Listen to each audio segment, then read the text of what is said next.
às vezes eu me pergunto, assim, se a pessoa que acha que é mimimi, talvez ela não conheça dados, por exemplo, de violência.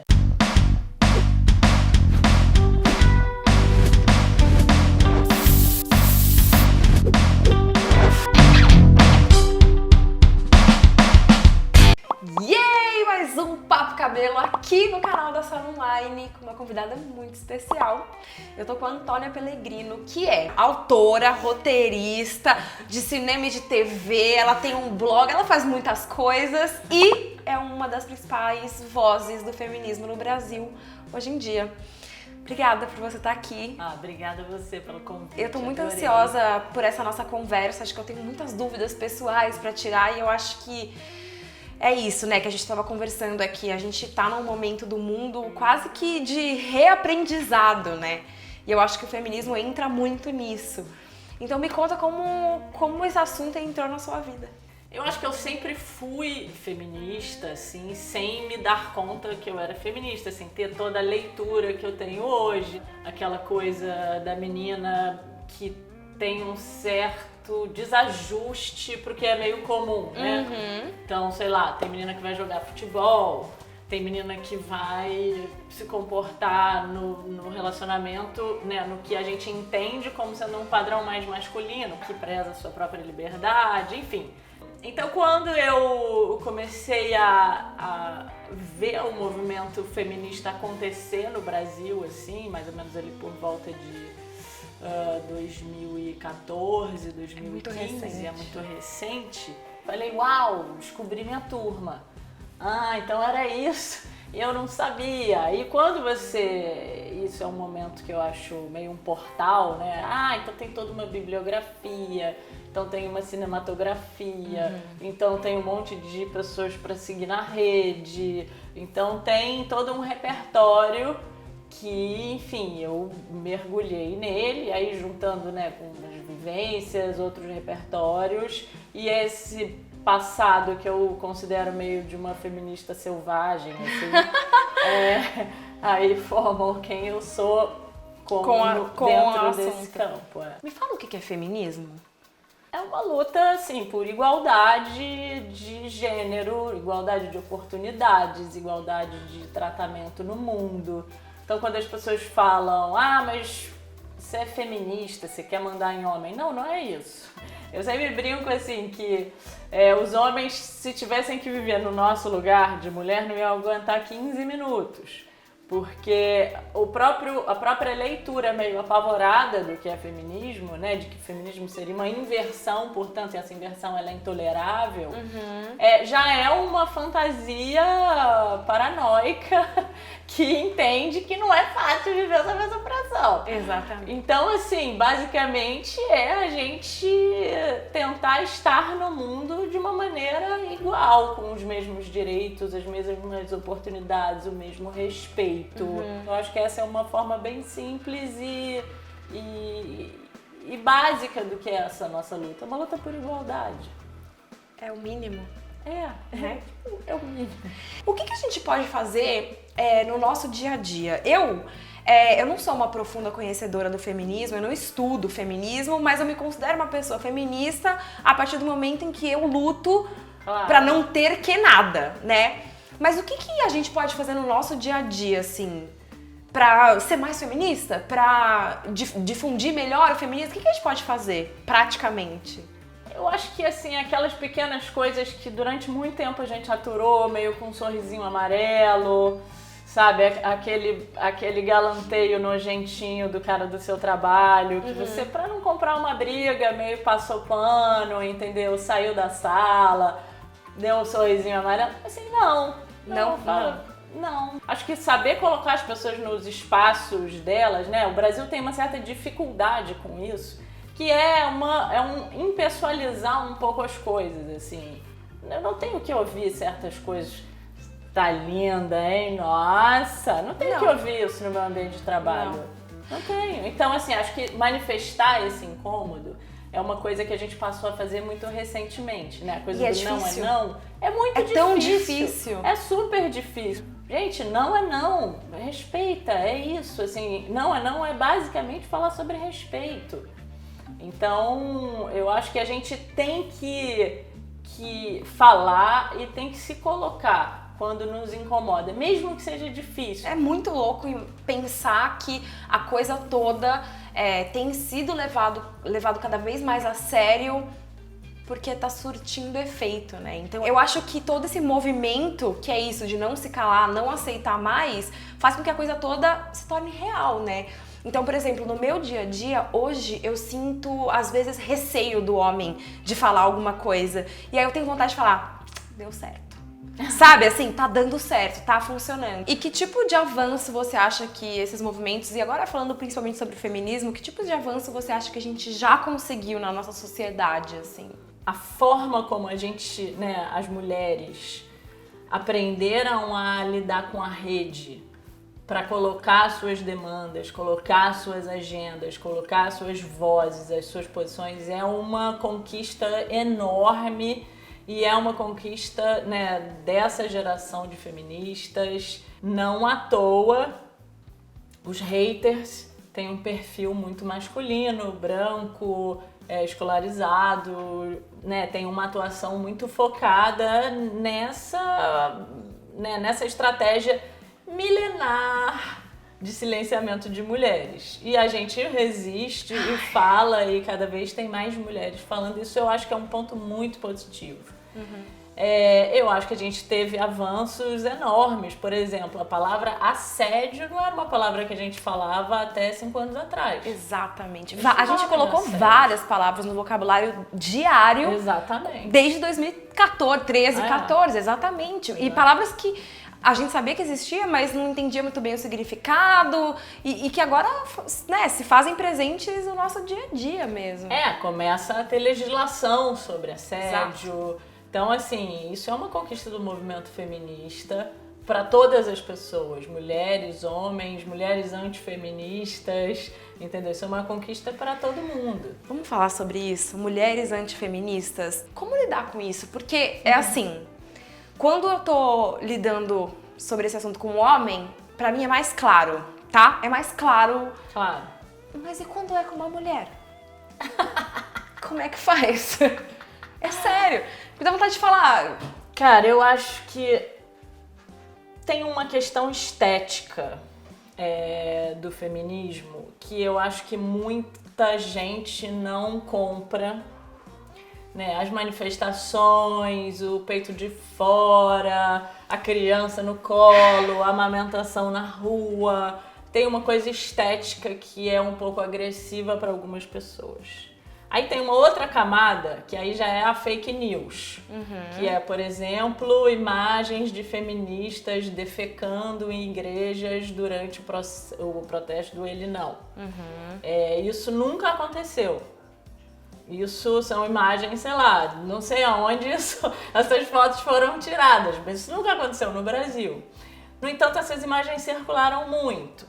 Então, assim, tem um imaginário que foi construído esteticamente que é uma coisa assim, você quer ser desse grupo que defeca em igrejas, nos protestos? Ou que... Tipo, não, eu não quero ser desse grupo que tá defecando em igreja, assim, entendeu? Eu não me identifico com isso. Tem a parte do que a gente faz e tem uma parte que é uma narrativa mentirosa sobre o que a gente não faz.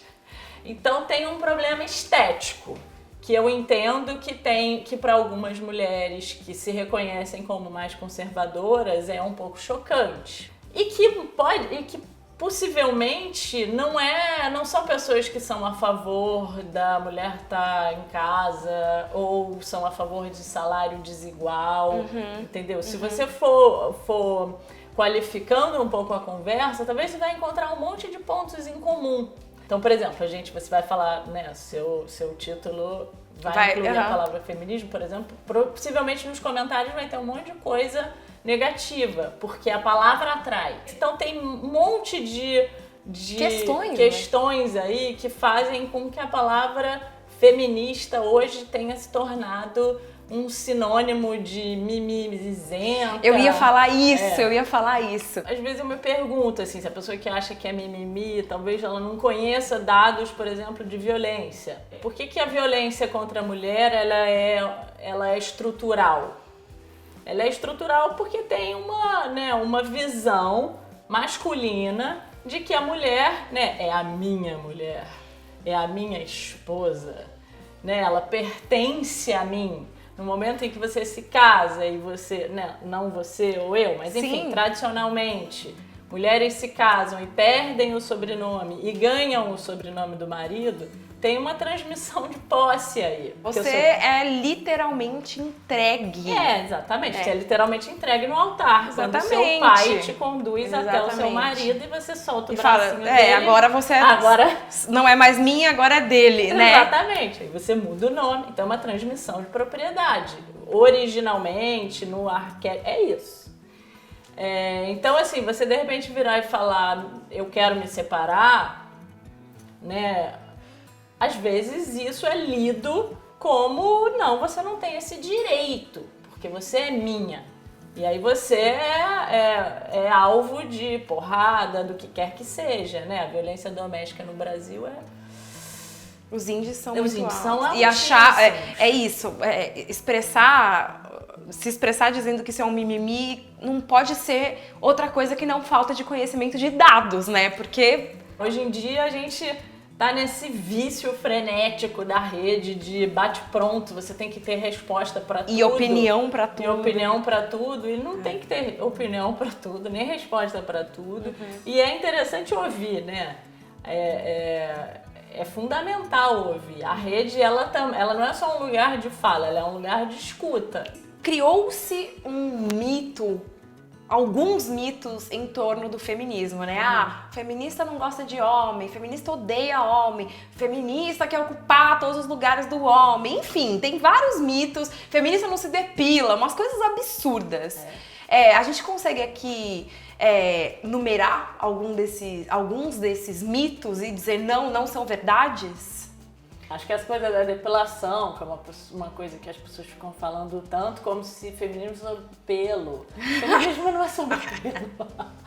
Feminismo é simplesmente sobre você querer se depilar e se depilar, ou não querer se depilar e não se depilar, mas enfim, sobre você romper com um certo padrão que para muitas mulheres é considerado uma tortura. Você ter que ficar lá se depilando com aquela Você cera. ter que, né? O ponto é esse, exatamente. Né? Você ter que gastar esse dinheiro, porque é caro se depilar todo mês. Você ter que ter esse tempo para fazer isso, você ter que não ter pelo e isso quase como se não fosse uma escolha, né? Exatamente. É uma obrigação. É uma obrigação. Mulher tem que ser depilada, né? É um padrão. Então, assim, a possibilidade de você romper com esse padrão ou não estar nesse padrão é uma coisa que o feminismo coloca como pauta. Assim como o pelo, a maternidade e se você quer ser dona de casa ou não, assim, então, portanto, abrir um pouco o leque de oportunidades, né? Então aí vai desde o pelo até lugar de mulher onde ela quiser, né? Então, assim, só pra falar desse eixo. Sim, um exemplo de uma coisa muito maior, né? A gente tem um público bem jovem que assiste o canal e eu queria muito que você explicasse a diferença entre os termos feminismo e sexismo. O feminismo é uma luta por igualdade entre homens e mulheres, né? É uma luta protagonizada por mulheres, que os homens podem ser aliados. Então o feminismo é um movimento político. O sexismo é uma forma de machismo, né? Não, me ajuda. Não cheguei lá ainda. Então, o feminismo, ele luta, inclusive, contra o sexismo. Eu entendi. O sexismo é uma ação. É isso? Isso. Esse sexismo é uma forma para você caracterizar, né? Um adjetivo que caracteriza uma ação machista. Uma ação machista, exatamente. E o feminismo luta contra as ações sexistas. Isso. Entendi. Cheguei lá. Entendi. Então, uma das lutas do feminismo é contra os... Nossa, que difícil! Não, é isso, assim, quando, né, um homem que te paga menos, seu chefe, te paga menos pelo mesmo trabalho que você faz e que um cara faz. Ele tá sendo machista, mas ele tá sendo sexista também. Entendi. Entendi, ficou mais claro. E como que surgiu a ideia e o blog Agora Que São Elas? E qual que é a importância dele, você acha, para ajudar a trazer esse feminismo mais... a conscientização do que é o feminismo, assim? O Agora Que São Elas surge no meio da Primavera das Mulheres, em 2015, né? O que faz eclodir a Primavera das Mulheres na rede é a hashtag Meu Primeiro Assédio. Nas ruas e nas redes é a hashtag Mulheres Contra Cunha, né? Que levou as mulheres para a rua contra um projeto de lei que era contra os direitos das mulheres. Isso fez as mulheres irem para a rua. E aí eu e Manuela Miklos, minha parceira do Agora Que São Elas, a gente viu aquele calor todo, aquela maravilha toda e falou, e agora, o que a gente pode fazer para manter essa onda alta? Aí a gente falou, bom, a gente está nas redes gritando, a gente está nas ruas gritando e nos meios de comunicação a palavra segue estável. Você tem os homens... majoritariamente brancos, falando como que a gente está dizendo na rua e na rede é importante.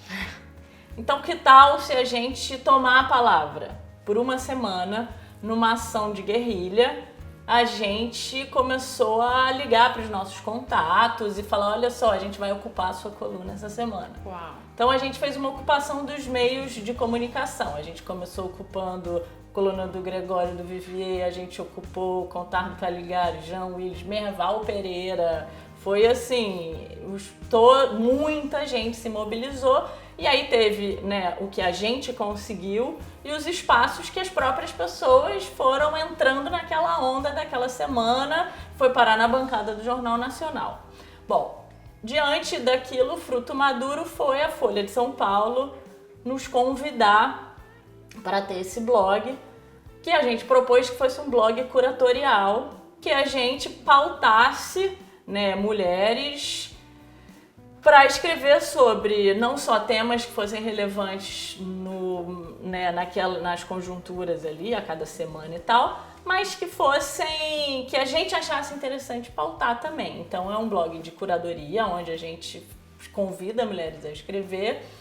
Tem uma gama muito grande de pessoas do pop ao mainstream. Que demais. Reunidas numa plataforma. Olha, acho que pra gente acabar, porque eu tô aqui ganhando uma verdadeira aula hoje, eu queria que você desse a sua opinião sobre o que, em pleno século XXI, os homens ainda não aprenderam sobre as mulheres. Tudo. Eu acho que, assim, retomando um pouco o que a gente falou, eu acho que os homens precisam aprender que as mulheres são livres. Que as mulheres, mesmo quando decidem se relacionar com eles, por exemplo, numa relação heterossexual, elas não são propriedades deles. As mulheres têm sua individualidade, têm seus desejos, têm seus medos, têm seus sonhos, têm sua voz. Elas não são coisas que a gente muda de lugar aqui, objetos que a gente coloca onde a gente quer, na hora que a gente quer. São seres independentes e que merecem esse respeito. Obrigada pela aula, obrigada por tudo, obrigada por tudo mesmo, é muito importante. Tudo que tá acontecendo é muito importante, ter você aqui é muito importante. Obrigada, adorei, parabéns pelo programa. Obrigada. E se você aí gostou do Papo Cabelo de hoje, não esquece de se inscrever no canal, deixar seu like, seu comentário. Comenta aí o que você tem a dizer sobre o assunto. Um beijo e até o próximo vídeo.